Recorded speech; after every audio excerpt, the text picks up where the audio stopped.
They said he could make people cry on command, love stories that broke hearts, war stories that tasted of blood and dust. People would travel for days just to hear him speak, to feel the world he wove with his words. He was Encho, the greatest storyteller of his time, a master of emotion. But one man wasn't moved at all. One day, a Zen master known for his simple wisdom and serene presence approached Encho. He didn't ask for a tale of epic heroes or tragic lovers. His request was simple. "Tell me a children's story," the master said, his voice as calm as a still pond. "Tell it the way my mother used to tell it to me before I fell asleep." Encho, confident in his abilities, saw this as a trivial task. He practiced for days, perfecting every word, every gesture, every dramatic pause.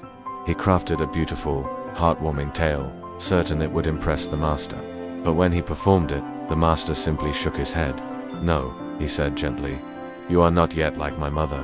Confused and a little insulted, Encho tried again and again. He tried different stories, different tones, different techniques.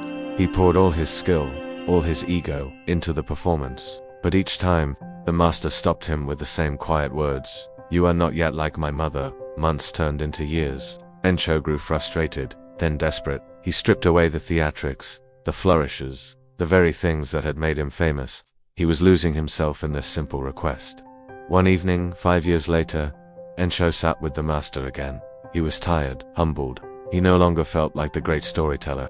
He simply began to speak, telling the children's story not as a performance, but as a shared memory. There was no technique, no grand emotion, no Encho. There was only the story itself, pure and simple.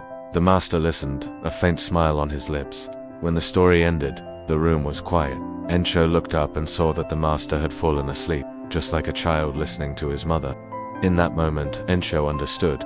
True mastery isn't about the performer, it's about letting the self disappear, so only the art remains. That is how Zen was taught. Thank you for watching.